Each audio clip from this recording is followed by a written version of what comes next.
নমস্কার, আপনারা দেখছেন নিউজ পোল বাংলার সানডে স্পটলাইট আর আমি সৌমেন।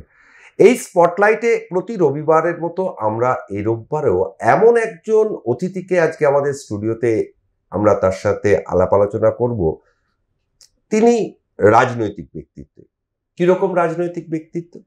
যে বাংলার মানুষ আজকে যখন বিজেপিকে একটা বিরোধী দল হিসেবে দেখছে, কিন্তু যখন এই বিজেপি বাংলায় বিরোধী হিসাবে প্রতিষ্ঠিত হয়নি তখন থেকেই যে মানুষটি বিজেপি সংগঠনের সঙ্গে ওতপ্রোতভাবে জড়িয়েছিলেন এবং রাজনাথ সিং থেকে জেপি নাড্ডা, অমিত শাহ, যার সঙ্গে এই ব্যক্তির দীর্ঘদিনের নিবিড় সম্পর্ক, তিনি যদিও এখন বিজেপি করেন না, তিনি সম্প্রতি তৃণমূলে যোগ দিয়েছেন, তাও অনেক বছর হলো। তিনি আর কেউ না, তিনি হচ্ছেন তৃণমূলের এসসি এবং ওবিসি সেলের সাধারণ সম্পাদক অমরনাথ প্রসাদ। অমরনাথ বাবু, আপনাকে অনেক অনেক স্বাগত। নমস্কার। নিউজ পোল বাংলায়। আপনি যেহেতু দীর্ঘদিন এই বিজেপি সংগঠনকে দেখেছেন, তো সেই হিসেবেই আপনার কাছে প্রথম প্রশ্ন করতে চাই, বাংলার মানুষ জানতে চাইছেন যে বিজেপি রাজ্যের জন্য ঠিক কি কাজ করেছে যে বিজেপিকে মানুষ ক্ষমতায় আনবে? আমার এই প্রশ্নটা বিজেপির শীর্ষ নেতৃত্বের কাছে রয়েছে। বাংলার জন্য কি করেছেন? এখন অবধি বাংলার জন্য কিন্তু রাজ্য বিজেপি হোক, সেন্ট্রাল বিজেপি হোক, কিছু করতে পারেননি, বরঞ্চ বাংলাকে বঞ্চিত করেছেন। 100 দিনের কাজের জন্যে, বিভিন্ন রকমের ঘরে প্রকল্পের জন্য রয়েছেন। শুভেন্দুবাবু তো পরিষ্কার বলে দেন যে 1 পয়সা আমি দিতে পারবো না। মনে হয় বিজেপিটা ওনার আঙুলে চলছে। তো সেই হিসেবে যেভাবে আমাদের মাননীয় মুখ্যমন্ত্রী যেসব প্রকল্পর নাম আমি একটা বলছি না, প্রচুর প্রকল্প রয়েছে, যেসব গরিব মানুষ, সাধারণ মানুষ উপকৃত হয়েছেন, সেই দেখে কিন্তু আমার মনের মধ্যে অনুপ্রেরণা জেগেছে যে আমি কিন্তু মাননীয় মুখ্যমন্ত্রীর সঙ্গে যদি কাজ করতে পারি, সুযোগ যদি পেতে পারি তৃণমূল কংগ্রেসের সাথে এক কর্মী হিসাবে, তাহলে কিন্তু সাধারণ মানুষ, গরিব মানুষের কাছে গিয়ে কিন্তু আমি প্রচুর কাজ করতে পারবো, যেটা আমি ভারতীয় জনতা পার্টির কাছে পারবো না, থেকে কাজ করতে পারবো না। এখানে তো একটা প্রশ্ন এসেই যাচ্ছে যে আপনি দীর্ঘদিন এই ভারতীয় জনতা পার্টির সংগঠনকে দেখেছেন, সংগঠনের নেতৃত্বদের, কেন্দ্রীয় নেতৃত্বদের সঙ্গে আপনার খুব ওঠা বসা, কিন্তু সেখানে দাঁড়িয়ে শুধুমাত্র মুখ্যমন্ত্রীর স্বপ্নের প্রকল্পগুলিতে কাজ করে মানুষকে পরিষেবা দেওয়ার জন্যই কি বিজেপি ছেড়ে আসলেন তৃণমূলে? না, এইটা একটা তো বহুত বড় প্রশ্ন রয়েছে যে আমি ওনাকে দেখে এসছি এবং আমার যুবরাজকে দেখে এসছি, তার সাথে ভারতীয় জনতা পার্টি যেভাবে ধার্মিক নিয়ে যেভাবে মানুষের কাছে ভুল বার্তা পৌঁছায়, সংখ্যালঘুদের নিয়ে একটা ভুল বার্তা পৌঁছায়, সেটা আমার মনে হয় যে ভারতীয় জনতা পার্টির এটা কিন্তু সঠিক পদ্ধতি নয় যে বাংলাকে আনার জন্য। কিন্তু আপনি তো বিজেপি সংগঠনটাকে দীর্ঘদিন দেখছেন, তো বিজেপি সংগঠনকে যে দেখে আপনার কি মনে হচ্ছে, এরা মানুষকে ঠিক মোটিভেট করতে পারছে না কেন? না, এরা দেখুন, আপনি তো সব জায়গায় দেখছেন শুভেন্দু অধিকারী রয়েছেন, দীর্ঘদিন আপনি দেখেছেন যে দিলীপ ঘোষও নেতা রয়েছেন, অনেক বড় নেতা রয়েছে। যখন দিলীপ ঘোষ এখানে দায়িত্ব পেয়েছিলেন তখন মাত্র 2টো সিট দিলে 2টো থেকে 18টা হয়েছে। এখন ভারতীয় জনতা পার্টির মধ্যে শীর্ষ নেতৃত্ব বলুন, বাংলার নেতৃত্ব বলুন, নিজেদের মধ্যেই এক অন্তর্দ্বন্দ্ব রয়েছে। ওরা নিজেরাই ঠিক করতে পারছে না যে আমরা কি করব। তো তারাই যদি ঠিক না করতে পারে তাহলে কর্মী তাদের সাথে, তাদের পাশে কেন দাঁড়াবে? মাননীয় মুখ্যমন্ত্রীর সাথে কেন আসবে না? এরকম তো অনেক আপনি দেখেছেন, যখন 77টা সিট ছিল এখন হয়তো কমে 72 হয়েছে কিংবা 70 হয়েছে। তো তারা তো বিজেপির এমএলএ ছিলেন, তারা তো মমতা ব্যানার্জিকে দেখেই এসছেন, তার অনুপ্রেরণাতে তো এসছেন যে মানুষের জন্য কাজ করব আজকে। আর সত্যি তারা কাজ করছেন, সারা বাংলায় কাজ হচ্ছে। কিন্তু আপনি দেখুন তো বিজেপি কি করেছে। बीजेपी बोलने से तो नहीं होगा, यहां डबल इंजन करेंगे तो 3000 देंगे। आप एक जगह तो दिखा दो जहां 3000 आपने दिया है। आपकी सरकार तो इतनी जगह पे है, कहीं आपने दिया है 3000? नहीं दिया है। लेकिन हमारी माननीय मुख्यमंत्री कम से कम कन्याश्री से लेकर सब्सिडी से लेके कुछ ना कुछ तो वो दे रही हैं, कुछ ना कुछ तो गरीबों को मिल रहा है, जिससे कम से कम उनकी राशन तो चल रही है। तो यहाँ बोलने वाले से काम नहीं हो, जो काम करते हैं उनके साथ इंसान रहता है, बोलने वाले के साथ नहीं रहते। এক্ষেত্রে আপনার কাছে একটু জানতে চাইবো যে দিলীপ বাবু মানে বিজেপি নেতা দিলীপ ঘোষ যখন সংগঠনের রাজ্য সভাপতি ছিলেন তখনকার বিজেপি সংগঠন আর দিলীপ বাবু ছেড়ে দেওয়ার পরবর্তী বিজেপি সংগঠনের মধ্যে কি কোনো পার্থক্য আছে? অনেকটা পার্থক্য আছে। আমি যদি বলি দিলীপ দাকে আমি ব্যক্তিগত খুব কাছ থেকে দেখেছি আমি দিলীপ দাকে, এবং দিলীপ দা সত্যি খুব ভালো মানুষ। তার পরবর্তীকালে দিলীপ ঘোষ চলে যাওয়ার পর যেসব নেতৃত্ব এসছেন তারা কিন্তু বিজেপির কর্মীদের চাঙ্গা করতে পারেননি। তারপরে বিরোধী দলের নেতা শুভেন্দু অধিকারী দায়িত্ব নিয়েছেন। আজকে আমার নিজের লজ্জা লাগছে বলতে, হয়তো জানেন না, তখন উনি তৃণমূল কংগ্রেস করতেন, কিন্তু তৃণমূল কংগ্রেস করতে করতে উনি কিন্তু বিজেপির সাথে আতাতে ছিলেন, মিশেছিলেন। তার একটা প্রমাণ আজকে আমি দিয়ে যাই আপনার চ্যানেলে চ্যালেঞ্জ করে, যে রাত 11:30টার সময় নারদা কাণ্ডে যখন চিঠি পায়, সেই চিঠিতে বাঁচানোর জন্য আমার মতো সাধারণ কর্মীকে ডেকে পাঠায় পর্যটন ভবনে, কিন্তু ধর্মতলায়। আর আমি সেই প্রথম ব্যক্তি যাকে ওনাকে বাঁচিয়েছিলাম। তাহলে আপনি বুঝুন, जिस थाली में खाते हैं उसी थाली में छेद करते हैं। उस समय वो क्या थे? तृणमूल कांग्रेस के एक बहुत वरिष्ठ नेता थे, जिनकी बातें मुख्यमंत्री बहुत मानती थी, और वही नेता आज धोखा देके भारतीय जनता पार्टी में जाता है। तो कैसे साधारण कर्मी विश्वास कर लेंगे? मैंने अभी एक ऑडियो को देखा है, उन्होंने कहा तो আমার তো একটাই ভুল যে আমি নারদাতে চুরি করেছি। উনি নিজে স্বীকার করছেন, যদি নারদাতে উনি স্বীকারই করছেন চুরি করেছেন, তাহলে তার শাস্তিটা কোথায়? যে সকল মানুষ আমাদের দলের মধ্যেও দুর্নীতি করেছেন আজকে তারা জেলে ছিলেন, প্রমাণ করতে পারেননি, তার জন্য তার বাইরে এসছেন, কথাটা হচ্ছে। এখন বহু লোক বাইরে ভেতরে রয়েছেন, কথাটা হচ্ছে। তাহলে উনি নিজে যাচ্ছেন না কেন? শুভেন্দু অধিকারী, ওনার তো নিজে চলে যাওয়া উচিত। আর এখন যে বর্তমান বিজেপি রাজ্য সভাপতি হিসেবে দায়িত্ব নিয়েছেন, কারণ আপনার কাছে বিজেপি সংক্রান্ত প্রশ্নটা এই কারণেই করছি যেহেতু দীর্ঘদিন এই সংগঠনটাকে আপনি চিনে এসছেন হাতের তালুর মতো। এখন যে বর্তমান সভাপতি হয়েছেন শ্রমিক ভট্টাচার্য, তিনি ভালো বাগ্মী, সুবক্তা, এটা নিয়ে কোনো দ্বিমত নেই, কিন্তু অনেক কিছু দেখা যাচ্ছে বা শোনা যাচ্ছে, এগুলো ঠিক কি? এগুলো কি কোনো? এগুলো বাস্তব জিনিস, এগুলো আমার কাছেও আছে। কারণ যিনি অনন্যা দিয়ে আছেন, আমার সঙ্গে ওনার খুব ভালো সম্পর্ক। প্রচুর অডিও ভিডিও উনি নিজেও পাঠিয়েছেন, নিজেও রাত 2টো অবধি আমার কাছে কান্না করেছেন, দেখ ভাই আমার জীবনটা নষ্ট হয়েছে।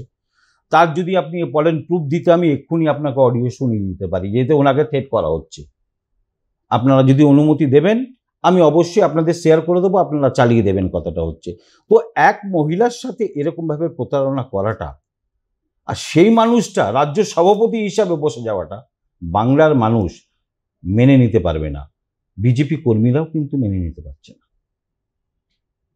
সুতরাং আগে শ্রমিক ভট্টাচার্যকে যে শাস্তি পাওয়া উচিত এবং অনন্যদিকে সামনে থাকা আসা উচিত, এসে এর প্রতিবাদটা অনন্যদিকে করা উচিত। এক মহিলার সাথে এরকম করাটা শ্রমিক ভট্টাচার্যের মানা যায় না, যেহেতু রাজ্য সভাপতি এবং রাজ্যসভার সাংসদ, এত গুণী ব্যক্তির এইসব কর্মকাণ্ড হয়তো আমি মেনে নিতে পারছি না, আমার মতো অনেকেই মেনে নিতে পারছে না। বিপক্ষে আপনি তো দলের এসসি এবং ওবিসি সেলের সাধারণ সম্পাদক।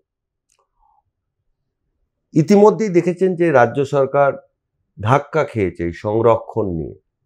তা আপনি তো সেই এমন একটা সংগঠনেরই সাধারণ সম্পাদক, সেখানে বহু মানুষের এটা নিয়ে একটা ধোঁয়াশা রয়েছে, এগুলোকে আগামী দিনে কিভাবে? দেখুন, এই বিষয়ে আমার মনে হয় না বেশি কিছু বলা ঠিক হবে। তার কারণ হচ্ছে প্রশাসন আছে, মুখ্যমন্ত্রী আছেন। আশা করি কিছু না কিছু উপায় উনি বার করবেন, মাননীয় মুখ্যমন্ত্রী, এবং আমাদের প্রশাসন যারা আছে, যারা বসে রয়েছেন, তারা ঠিক একটা সুরাহা বার করবে। এর বিষয়ে আমার মনে হয় বেশি বলা উচিত না। কিন্তু এটা তো বুঝবেন যে চারিদিকে বাংলার শ্রমিকরা যখন ভারতের বিভিন্ন রাজ্যে যাচ্ছেন, সেখানে তারা বাংলায় কথা বলছেন, একটা কোথাও গিয়ে মনে হচ্ছে যেন যে এটা বাঙালিদের প্রতি, বাংলা স্পিকিং এখন বাংলা স্পিকিং যারাই আমরা তাদেরকে নর্মালি বেঙ্গলি বলি, যে কোথাও গিয়ে কোথাও একটা এই যে বাঙালি মানেই বাংলাদেশি বলে তাদেরকে একটা চাপিয়ে দেওয়া হচ্ছে, বা কোথাও গিয়ে একটা এনআরসির একটা চিঠি ধরিয়ে দেওয়া হচ্ছে, এই বিষয়গুলো কি নির্বাচন আসলে এদের মনে পড়ছে? নেই দাদা, দেখি ये तो बहुत दुख की बात है, এটা খুব সত্যি খুব দুঃখের ব্যাপার। আমি এখানে আসার আগে আমি টিভিটা একবার এবিপি আনন্দটা দেখছিলাম, আমি কথাটা হচ্ছে তখন আমি দেখলাম আমি জিনিসটা একটা জিনিস যে দিল্লিতে এরকম কিছু হয়েছে, বাংলা কথা বলেছে, ভাই उसको अरेस्ट कर लो, वो बांग्लादेशी ऐसा है। यूपीতে বলেছে, यूपी में अरेस्ट कर लो उसको। ये कहाँ का न्याय है? ये भारतीय जनता पार्टी क्या चाहती है कि बांग्लादेशी बोल के इसको बाहर कर दो और आने वाले दिन में हिंदू धर्मों को लेके खेलो, धार्मिक को लेके खेलो, ताकि हम 2026 में आने की प्रबलता बना सके। मेरे ख्याल से तो यही है। আমার মনে হচ্ছে এইটা ভারতীয় জনতা পার্টি অনেক বড় ভুল করছে। আগামী দিনে কিন্তু এর ফল তৃণমূল কংগ্রেসের পক্ষে যাবে। শুভেন্দু বাবুকে আপনি বিরোধী দলনেতা হিসাবে বা ওনার যা পারফরমেন্স হিসাবে আপনি এটা কেমন করে দেখছেন? আমার মনে হচ্ছে জিরো। আমি তো আপনাকে একটু আগে বললেন, ও হয়তো উনি এখন বিরোধী দলের নেতা হয়েছেন, কথাটা হচ্ছে তার আগে তো এই অমরনাথ প্রসাদই ওনাকে সেভ করেছে, তখন তো উনি অন্য এক দলে ছিলেন, কথাটা হচ্ছে বিরোধী দলের নেতা, শুধু ওনার কাজটা হচ্ছে বিরোধী করা। আগামী 2026-এ সে বিরোধিতার জায়গাটাও কিন্তু ওনার চলে যাবে, এটা আমি আজকে আপনার চ্যানেলে বলে গেলাম।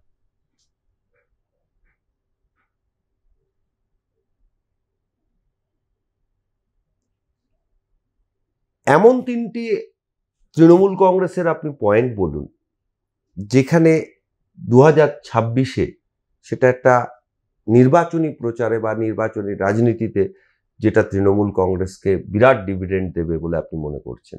তার সবচেয়ে বড় কথা হচ্ছে নিজস্ব ভারতীয় জনতা পার্টি, ওরা নিজেরাই হাতে তুলে দেবে তৃণমূল কংগ্রেসকে। কেন হঠাৎ এরকম বলছেন? আমি বলছি আপনাকে, দেখবেন সংগঠনই নেই।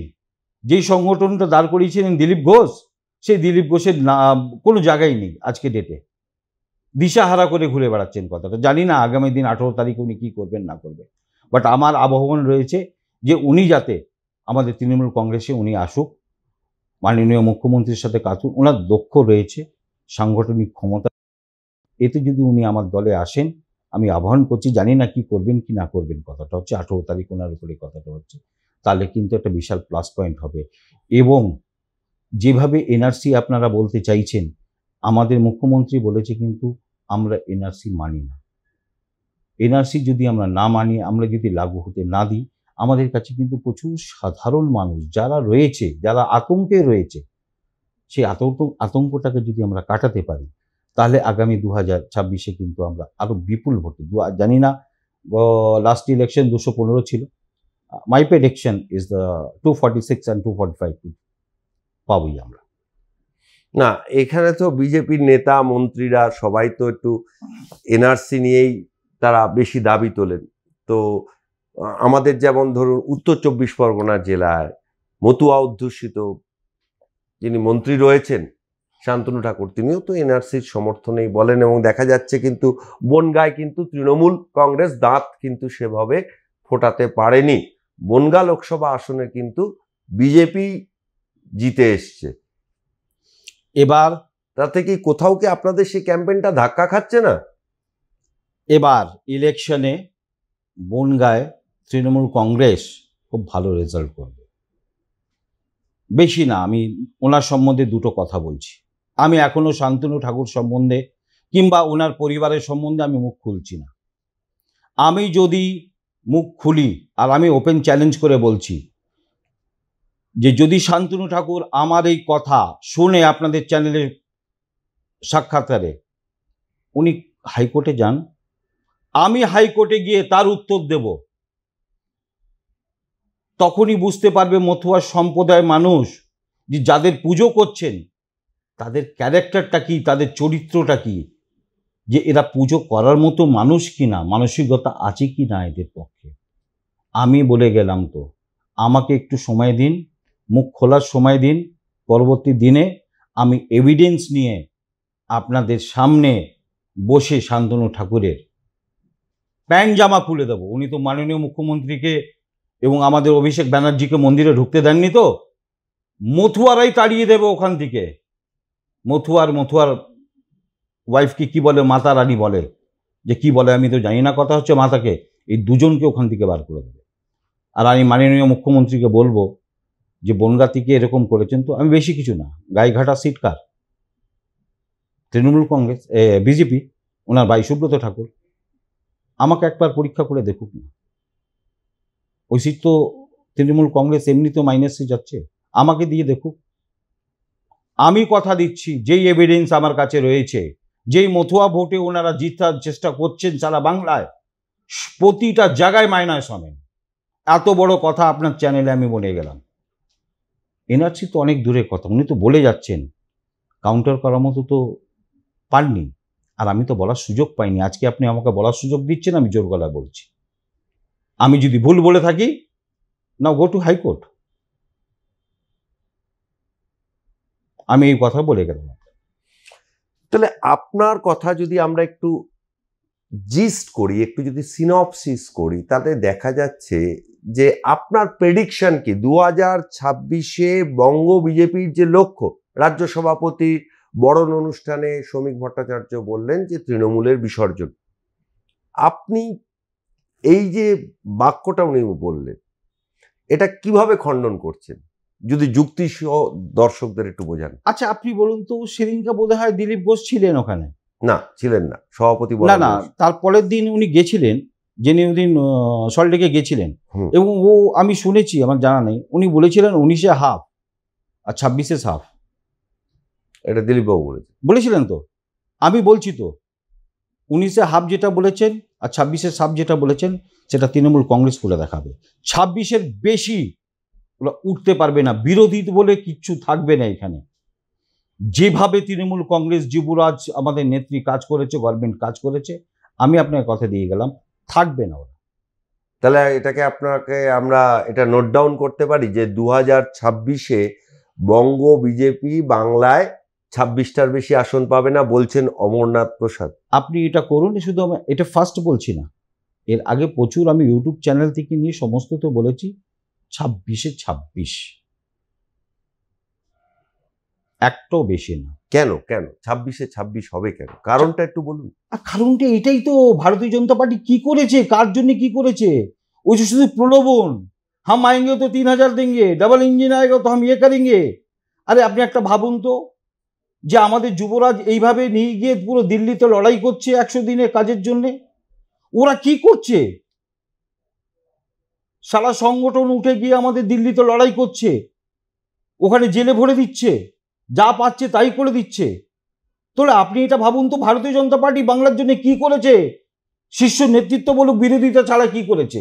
ইডি সিবিআই ছাড়া কি করেছে? তার মধ্যে থেকেও বলছি, শুভেন্দু অধিকারী নিজেও কিন্তু নারদা কাণ্ডে একটা জড়িত রয়েছেন। আগে নিজে পরিষ্কার হন, তবে অপরকে বলবেন। উনি যাকেই বলুন না কেন, আগে নিজে পরিষ্কার হন। আর রাজ্যের শিল্পাঞ্চলের যদি রাজনীতির দিকটা দেখি, যে এখন যেমন ধরুন ব্যারাকপুর শিল্পাঞ্চলে অতীতে বিজেপির যা সংগঠন ছিল, সেই সংগঠনকে ছাপিয়ে তৃণমূল কংগ্রেস অনেকটাই গেইন করেছে গত লোকসভা ইলেকশনে। তাহলে ঠিক এবছরে নির্বাচন আসার আগে বিজেপির যিনি প্রাক্তন এমপি অর্জুন সিং, তার রাজনৈতিক ভবিষ্যৎ, আপনি তো অনেকদিন চেনেন তাকে। আচ্ছা, আমি দু লাইনে বলবো না একটু বিস্তারিত? একটু ভালো করে বলুন দর্শক। যদি দু লাইনে আমি বলি, উন্নতির এক নাম হচ্ছে পার্থ ভৌমিক, দুর্নীতির আরেক নাম হচ্ছে অর্জুন সিং। যেভাবে জুট মিল থেকে নিয়ে সমস্ত জিনিস উনি যখন সিপিএম রাজত্ব ছিল তখন থেকে নিয়ে যেভাবে উনি ইন্ডাস্ট্রিয়াল বেল্টটা ব্যারাকপুরকে শেষ করেছেন, উনি কিন্তু নিজের ছাড়া কিন্তু পার্টির বোঝেননি। উনি নিজে ছাড়া পার্টির বোঝেননি। অর্জুন সিং যখন তৃণমূল কংগ্রেস ছিলেন তখনও কিন্তু নিজে একা রাজত্ব করে গেছেন। আজ কিন্তু তার ফল পেয়েছেন। তার ফল তৃণমূল কংগ্রেস বিপুল ভোটে পার্থ ভৌমিক মহাশয়কে জিতিয়েছে। আগামী দিন আমি আপনাকে, এই মুহূর্তে তো ব্যারাকপুরে উনি নেই, আপনি প্রোগ্রাম দেখুন, ব্যারাকপুর নেই। সুকান্ত মজুমদার কোথায় বোধহয় আমার গুরু পূর্ণিমার দিন কোনো জায়গায় গেছিলেন, সেই প্রোগ্রামে সি ইজ নট অ্যাটেন্ড। উনি বাইরে বাইরে যাচ্ছেন, ব্যারাকপুরে প্রোগ্রাম করছেন না।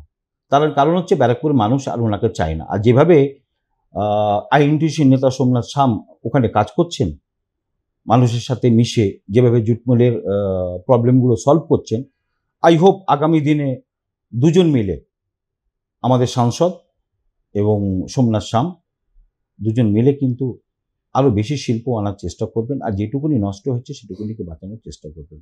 বাস অর্জুন সিং ইস গুন্ডামি আছেন, গুন্ডামি থাকবেন। যখন বিজেপিতে তৃণমূলে ছিলেন তখনও করেছেন, আর যখন বিজেপিতে আছেন তখনও উনি করেছেন। ও গুন্ডাকুরি করে আজ রাজনীতি হয় না। ওনার সিকিউরিটিটা সরিয়ে দিক না, সাধারণ মানুষ কি করবে আপনি দেখে নেবেন। ভারতীয় জনতা পার্টি তো সিকিউরিটি সবার সরিয়েছে কিছুদিন আগে, সরিয়েছে তো। ওনার সিকিউরিটিটা সরিয়ে দিক না, সাধারণ মানুষ কি করবে দেখবেন, বিজেপি কর্মী কি করবে দেখবেন। সুতরাং বিজেপি কিন্তু ব্যারাকপুর জেলায় আর নেই। এই যে চাকরিহারা শিক্ষকরা দীর্ঘদিন ধরে পথে বসে রয়েছেন, আন্দোলন করছেন এবং রাজ্য সরকার একটার পর একটা বেঞ্চে যাচ্ছে, কোথাও গিয়ে এই এত উন্নয়নের মাঝেও এক ফোঁটা গোচনার মতো কি এই চাকরিহারা শিক্ষকদের আন্দোলন বলুন বা কসবা ল কলেজের মতো ঘটনাগুলো একটু কি ক্ষত থেকে যাচ্ছে? There is the difference two question. First question যেটা আপনি বললেন চাকরি হারাদের, আমি একটু আগে এবিপি আনন্দতে দেখছিলাম কোনো একজন শিক্ষক খুব ভালো কথা বলেছেন যে আমাদের কিন্তু পেনের জোর আছে, পেনের কলমের জোর, আমরা কবিতা লিখতে পারি, আমরা সমস্ত। যদি শিক্ষকরা কবিতায় লিখতে পারেন, পেনের জোর যদি হয়, তাহলে মাননীয় মুখ্যমন্ত্রীর কাছে রাস্তায় আন্দোলনে না নেবে পেনের জোর থেকে চিঠি লিখুন না, সমস্ত জায়গায় আবেদন করুন না। কথাটা হচ্ছে যেটা প্রসিডিওর হচ্ছে সেটা করুন। পথে নামলে কি তার প্রবলেমটা সলভ হয়?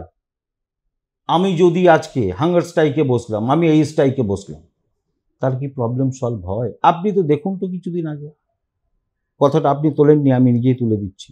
আরজি করে হাঙ্গার স্ট্রাইকে বসেছিলেন তো আপনি রেজাল্ট কিছু পেয়েছেন সিবিআইয়ের কাছ থেকে? বাংলার মানুষ কিছু পেয়েছে সিবিআইয়ের কাছ থেকে? যা পেয়েছে তো রাজ্য সরকারের তরফ থেকেই তো পেয়েছে।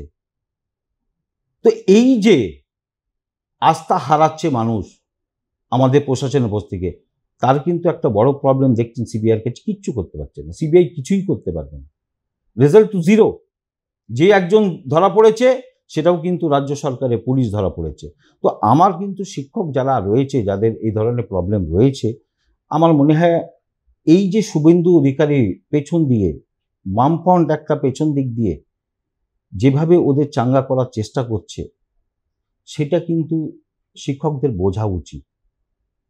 সেটা যদি বুঝতে পারে, আমার মনে হয় সরাসরি যদি মাননীয় মুখ্যমন্ত্রী প্রশাসনের সঙ্গে যদি বসতে পারে, এডুকেশন মিনিস্টারের সাথে যদি দীর্ঘদিন, প্রবলেমটা তো একদিনে সলভ হবে না, দীর্ঘদিন যদি বসে, আই হোপ, এটা আমার বিশ্বাস যে প্রবলেমটা কিন্তু সর্ট আউট হবে। আর এবার আপনি বললেন ল কলেজের ব্যাপারটা, এই মানে এটা তো একটা উদাহরণ, মানে কলেজে কলেজে যেভাবে মানে ছাত্র সংগঠনের নামে এই সমস্ত ঘটনা ঘটছে, শুধু তো কসবা ল কলেজ নয়, তা কোথাও গিয়ে কি একটা দলের ভাবমূর্তি তো নিশ্চয়ই ক্ষুণ্ণ হচ্ছে। দেখুন, ভাবমূর্তি ক্ষুণ্ণ হচ্ছে, কিন্তু এটা যেমন আপনি বলছেন এটা ঠিক, ঠিক তেমনই কিন্তু যুবরাজ উপর থেকে বসে রয়েছেন। আর একটু সময় দিন, আজকে কয় তারিখ? আমার মনে হয় 14 তারিখ। আর বেশি দিন নয়, আপনাকে বললাম 15টা দিন সময় দিন। নেত্রীও দেখছেন, দলের শীর্ষ নেতৃত্বরা দেখছে, 15টা দিনের মধ্যে কিন্তু রাজনীতি পরিষ্কার হয়ে যাবে। যারা দোষী তারা কিন্তু দল থেকে অটোমেটিকলি সরে যাবে। এটা আমি বলিনি, এটা যুবরাজও বলেছেন, নেত্রীও বলেছেন। খুব শীঘ্রই এটা রিসাফল হয়ে দল কিন্তু একটা সুষ্ঠু জায়গায় চলে আসবে। আর গোষ্ঠীদ্বন্দ্ব যেটা বলছেন আপনি, একটা সংসারে থাকলে গোষ্ঠীদ্বন্দ্ব লাগবেই, হাঁড়ি ঠুকটাক থাকবে, কিন্তু যখন মূল মন্ত্রে আমরা আসবো 2026 21শে জুলাই যখন আসবো, আমরা কিন্তু সবে হাম সাথ সাথ হ্যাঁ। মানে এবছরের 21শে জুলাইটাকে একটা অন্যরকম 21শে জুলাই হবে 26-এর আগে। আমি একটা কথাই বলবো, এই 21শে জুলাই দেখে আমি যে 26-এ 26 বলেছি না, সেদিনই ভারতীয় জনতা পার্টি বুঝে যাবে কিন্তু যে আমরা কিন্তু এই বাংলার মাটিতে কিছু করতে পারবো না। আর এই শুভেন্দু অধিকারী, আবার আমি বলছি, কোনো এক সময় হবে মাননীয় মুখ্যমন্ত্রী পায়ের কাছে পড়বেন যে আমায় কিন্তু বাঁচান, কারণ বিরোধী বলে কিচ্ছু থাকবে না, আপনি মিলিয়ে নেবেন। না, আপনি আজকে যে আমরা আলোচনা করছিলাম অমরনাথ প্রসাদের সঙ্গে, উনি তৃণমূল কংগ্রেসের এসসি এবং ওবিসি যে সেল রয়েছেন তার সাধারণ সম্পাদক, উনি একটা খুব তিনটে কিন্তু বড় ব্রেকিং দিলেন। এক হচ্ছে, যদি দর্শকদের আরো একটু মনে করিয়ে দিচ্ছি, যে এক হচ্ছে কি 26-এ মহারণে বাংলায় বিজেপি 26টার বেশি সিট পাবে না। দ্বিতীয় কি সিদ্ধান্ত উনি দিলেন, যে এবছরের 21শে জুলাইয়ের সমাবেশ দেখেই বাংলার বিজেপি দেওয়াল লিখন পড়তে পারবে যে কেন তারা 26-এ 26টা পাবে। আর 3 নম্বর হচ্ছে, যাদের জন্য দলের ভাবমূর্তি কালিমা লিপ্ত হচ্ছে, খুব অচিরেই তারা সংগঠন থেকে দূরে চলে যাবে, মানে কি তাদেরকে সরিয়ে দেওয়া হবে। বাংলার মানুষ তো, আপনি যে বলছেন যে বাংলা জুড়ে উন্নয়ন, বা মানুষও দেখছেন বাংলা জুড়ে উন্নয়ন, তো এই উন্নয়নের বুকে এরা তো একটু দুষ্ট ক্ষত, মানে কলঙ্ক। যে কোনো মানুষের একটা তো সময় হয়, ট্রাম লাইন হয়, শেষ তো হয়। তো আই হোপ তাদের শেষ হয়ে এসছে। নতুন প্রয়োজন যারা রয়েছে, যারা ইয়ং জেনারেশন রয়েছে, নতুন ফেস যারা রয়েছে, তারা নিশ্চয়ই উঠে আসবে। দিলীপ বাবু কি সত্যি তৃণমূলে যোগ দিচ্ছেন? দেখুন, আমি তো দুহাত জোর করে দিলীপ দাকে রিকোয়েস্ট করব, আসুন মাননীয় মুখ্যমন্ত্রীর সাথে কাজ করুন। না না, সূত্রের খবরটা কি আছে? সূত্রের কাছে খবর কিছু নেই, সূত্রের খবর 18 তারিখে উনি বলেছেন বলবেন। না, আপনাদের কাছে কি খবর আছে একটু দর্শকদের অ্যাডভান্স বলুন, সেটাই তো। দর্শকের কাছে তো বলবো যে দিলীপ বাবু আমাদের দলে আসুন। না না, খবর কি, মানে দলের তরফ থেকে কি খবর আছে? না, দলের তরফ থেকে আমি এটাই বলছি যে আমাদের দলে আসুন, বলছি তো, বললাম তো আমার দলে আসবেন, মাননীয় মুখ্যমন্ত্রীর সাথে পায়ে পা মিলিয়ে কাজ করবেন, এবং দক্ষ আছেন ওনার, সাংগঠনিক দক্ষ আছে, এলে প্লাস হবে, মাইনাস হবে না। এই যে দীর্ঘদিন বিজেপির কেন্দ্রীয় নেতৃত্বের সঙ্গে আপনার একটা সুসম্পর্ক রয়েছে, কেন্দ্রীয় নেতৃত্বের সঙ্গে এখনো মাঝে মাঝে কথা হয়? না, আমার সঙ্গে দেখুন, past is past, past is past. এই মুহূর্তে কারোর সাথে আমার কোনো কথা হয় না। পাস্ট যখন আমি ছিলাম, আমি নিজে, দেখুন আমি এমন এক জায়গা থেকে উঠে এসেছি, আমার কিন্তু ব্যাকগ্রাউন্ডটা কিন্তু পলিটিক্যাল ব্যাকগ্রাউন্ড নয় যে আমার ফাদার পলিটিক্যাল ছিলেন কিংবা এই ছিলেন। আমি কিন্তু যা করেছি নিজে দৌলতে করেছি, নিজে কামিয়েছি। আজকে আমি বলছি কথাটা হচ্ছে সেজন্য যা রিলেশন করেছি, সুতরাং আমি নিজে বেস করে করেছি। তো পাস্ট ইজ পাস্ট, ছিল এক সময়, ব্যাস হয়ে গেছে, এখন আর নেই। আমি তো এরপরে যখন লোকসভা ভোট হবে, নরেন্দ্র মোদীও থাকবেন না। সে তো মোহন ভাগবত বলেই দিয়েছেন 75 হয়ে গেছে। 75-এ বলছি না, এনডিএ গভর্নমেন্টই থাকবে না। আমাদের মাননীয় মুখ্যমন্ত্রী কে আমরা চাইব যে আগামী লোকসভা ইলেকশনে যাতে উনি প্রধানমন্ত্রী হন। না, সে দাবি তো উঠেই ছিল, এর আগের থেকেই উঠেছে যে দিল্লির পথে এবার দিদি। এবার দেখুন, দিল্লির পথে উঠেছে, আপনি দেখবেন এই লোকসভার ইলেকশনের আগে ইলেকশনটায় আপনি যদি একটু প্রেডিকশন করেন, তাহলে অখিলেশ যাদব কতটা সিট পেয়েছিল, তার থেকে বেড়েছে কিনা? কংগ্রেস কতটা পেয়েছিল, তার থেকে বেড়েছে কিনা? তাহলে এই যে ইন্ডিয়া জোটের সিটটা বেড়েছে এতটা, আগামী দিনে আরো বাড়লে আমাদের মাননীয় মুখ্যমন্ত্রী প্রধানমন্ত্রীর চেয়ারে অবশ্যই বসবেন। এও চ্যানেল আমি বলে। না, এবার একদম আমরা আমাদের পডকাস্টিং এর একদম শেষ পর্যায়ে এসেছি, যে আপনি দক্ষ সংগঠক হিসেবেই তো তৃণমূলে যোগ দিয়েছেন। তো এবার কি অমরনাথ প্রসাদকে কি আমরা বিধানসভার প্রার্থী হিসেবে তৃণমূলের সিম্বলে দেখব? দেখুন, এইটা তো নেতৃত্ব শীর্ষ নেতৃত্বের ব্যাপার। টিকিট বললেই টিকিট পাওয়া যায় না, কথাটা হচ্ছে। আমাকে যদি দক্ষ হিসেবে মনে করেন, এবং যেখানে বিজেপি শক্ত ঘাঁটি আছে, আমি চ্যালেঞ্জ করে সেই ঘাঁটিটাই, আমি তো বলবো, যেভাবে আজকে চ্যালেঞ্জ করে আবার একবার বলে যাচ্ছি শান্তনু ঠাকুরের নামে, চ্যালেঞ্জ করে বলে যাচ্ছি, যেই কথাটা আমি বলেছি, একটুও যদি ওনার মান সম্মান থাকে, যদি গায়ে লাগে, আমি ওনাকে বলবো যে উনি হাইকোর্টে রিট পিটিশন ফাইল করুন। আমি কিন্তু সমস্ত প্রুফ নিয়ে যাব, ওখানে প্রডিউস করব, এবং দেখবেন মতুয়া সমাজ কিভাবে ওনাদের ছুঁড়ে ফেলে দেয়। আর সেভাবে যদি দল আমাকে কোনো দায়িত্ব দেয়, বনগাঁ জেলায় কথাটা হচ্ছে তার করতে, I will ready. I am fully confidence যে সিটটা হারা হবে, সেই সিটটা আমি জেনে নিয়ে আসবো। I am fully confidence. অনেক অনেক ধন্যবাদ আপনাকে। আজকের স্পটলাইট এই পর্যন্ত। সমস্ত খবর এবং আপডেটের জন্য চোখ থাকুক নিউজ পোল বাংলায়। নিউজ পোল বাংলা, খবর বিশ্বজুড়ে।